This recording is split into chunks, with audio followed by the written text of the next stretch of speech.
Hey there, moved to a new home. Updating your address on your Chase account ensures your statements, new cards, and important communications reach you without delay. Welcome back to Guide with Samuel.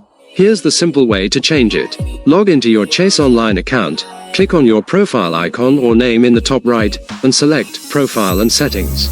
Then choose Personal Details and Address.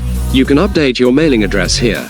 For security, Chase may send a verification code to your old address or contact number to confirm the change.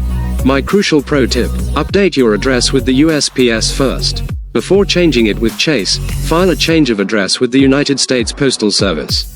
This ensures any mail Chase sends to your old address during the processing period is forwarded to your new one, creating a safety net. That's a simple step that protects your financial mail and your security.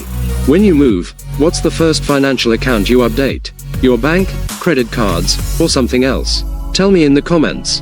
For more essential life admin guides, subscribe. Thanks for watching. I'm Samuel, and I'll see you next time.